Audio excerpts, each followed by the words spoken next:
I heard you calling Eva a disgusting fat pig. I know none of you will believe me, but I can prove it. Snowy calmly pointed at my bag. In your bag is a water bottle, a set of keys, and 2 packets of tissues. Oh, and also 5 dimes. Before I could say anything, another classmate snatched my bag and poured the items out, counting them. Snowy's right. It's exactly as she said. Could she be for real? I calmly said. I bring this with me every day. Anyone would find out if they observed me for a few days. The class seemed to find my explanation valid. They were hesitating between siding with Snowy or me. Snowy calmly said the exact same thing in my previous life, to get all of them to bring an item out for me to pick, and she'd guess. I refused outright. Who knows if you'd join forces and gang up on me? A few classmates with a temper sprang up and questioned me on what I meant by that. I said nothing, merely looking at Snowy icily. No matter whether it was my previous life or current life, I refused to believe in this mind-reading shenanigan. There had to be some secret. Snowy was a little annoyed that I was not taking the bait.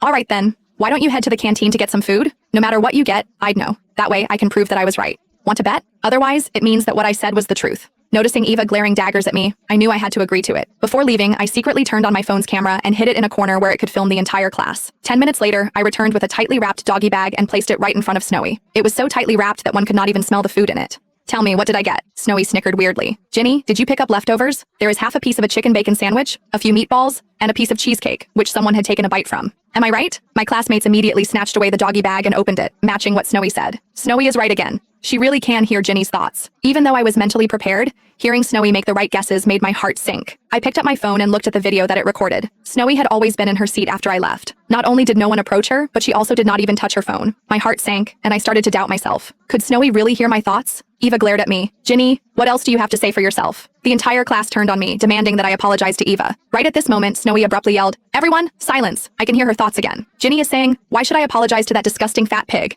In her dreams. Who do they all think they are, the moral police? They're just spineless dimwits. As long as I don't admit to it, they can't do anything about it. This infuriated the entire class. Ginny, how could you? We're just trying to stand up for Eva. Why did you insult all of us? Everyone glared at me. I didn't say any of that, I tried to explain. Snowy made it all up. No one bought what I said. So I turned to look at Mandy and said, "Mandy, don't you know what type of person I am? I really didn't say anything." Mandy was just about to stand up for me when Snowy said, "Ginny just said, as long as that idiot Mandy believes me, no one else will suspect me." Mandy's eyes reddened. How could you say such horrible things? I know your family's situation isn't ideal. I always share my snacks and fruits with you. How could you think this of me? Consider me done with this friendship. Return all my snacks and fruits. I mumbled anxiously. Mandy, please, you have to believe me, Snowy said once more. Now she's saying, damn it, if Mandy doesn't believe me, where else am I going to find someone else to blame? I boiled with rage, yelling, shut up, I've never thought that, you're just trying to stir stuff up, Snowy said with a sigh. Since you don't believe me, let's do another experiment. I'll turn around, you can write whatever, and I'll know what you wrote. I agreed, but also asked the entire class to turn their backs to me. I wrote on a piece of paper and crumbled it in my fist. With her back still facing me, Snowy said, you wrote, man plans, and God laughs. I was secretly delighted by her mistake, but Snowy added, but you deliberately wrote Nan instead of man. If I hadn't heard your thoughts, I would have been duped.